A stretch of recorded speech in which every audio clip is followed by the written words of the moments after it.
Est-ce que tu as déjà eu cette impression que malgré tous tes efforts pour perdre tes kilos en trop, quelque chose te manquait? Comme si que ta motivation n'était pas alignée avec ton intention sincère et profonde. Et si au lieu de compter les chiffres sur la balance, tu reprenais le contrôle? Mais je sais, tu en as marre des promesses vides et des régimes impossibles. Et je te rassure, ici on ne parle pas juste de kilos ou de perte de poids. On t'explique comment tes efforts dans ta perte de poids peut devenir une adoration, Inch'Allah. Et aujourd'hui, je vais t'apporter 5 étapes qui t'expliquent comment ton intention transforme ta perte de poids en adoration. Salam alaikum wa rahmatullahi wa barakatuh. Je m'appelle Mathieu, coach d'élite, et ma mission est de t'aider à transformer ta santé physique, mentale, spirituelle et conjugale pour te rapprocher d'Allah subhanahu wa ta'ala.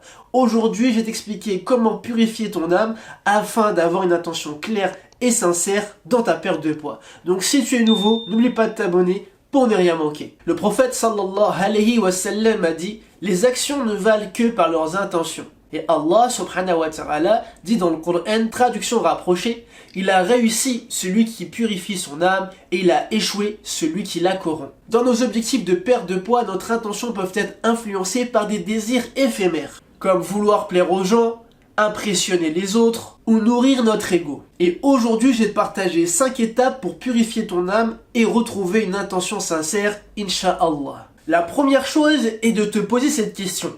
Pourquoi est-ce que tu veux réellement perdre du poids? Si ton intention est de prendre soin de ton corps, donc que ce soit une amana pour Allah subhanahu wa ta'ala, alors ta perte de poids devient un acte d'adoration, Inch'Allah. La première chose que je vais te conseiller, c'est de prendre un support. Que ça soit une feuille, un Word, un Excel, c'est toi qui décides quel support tu choisis et tu vas répondre de façon détaillée à cette question. Et tous les matins, tu vas lire ta réponse. La deuxième étape, c'est renforce ta connexion avec Allah. Une intention sincère vient d'une connexion forte avec ton Seigneur. Fais de la prière, de l'istighfar et de tes invocations tes alliés. Par exemple, avant de t'entraîner, tu peux très bien dire cette invocation.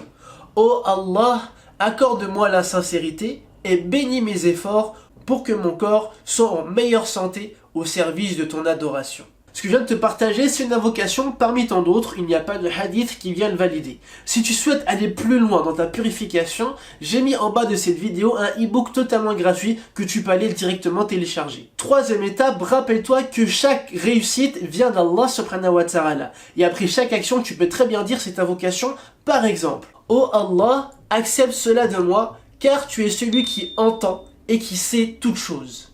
La quatrième étape, libère-toi des attentes de ce bas monde. Et pour cela, rappelle-toi du hadith du prophète sallallahu alayhi wa sallam. Celui qui agit pour être vu des autres, Allah subhanahu wa ta'ala le rendra visible, mais sans récompense. Le conseil que je peux t'apporter, c'est de faire des efforts secrètement. Par exemple, ta séance de cardio ou de renforcement musculaire, tu peux très bien le faire tôt le matin à l'abri des regards.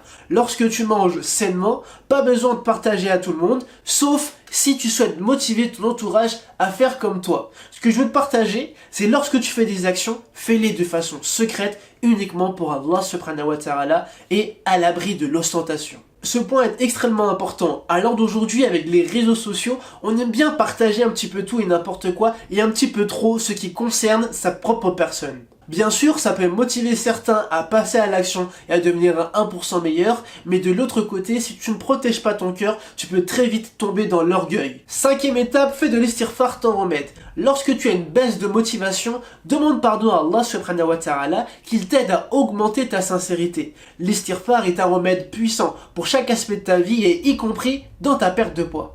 Donc purifier ton cœur est un effort de tous les jours. Souviens-toi que ta perte de poids devient une adoration à partir du moment où ton intention devient claire et sincère. Pose-toi les bonnes questions, raffermis ta connexion avec Allah subhanahu wa ta'ala et fais de l'istighfar ton compagnon.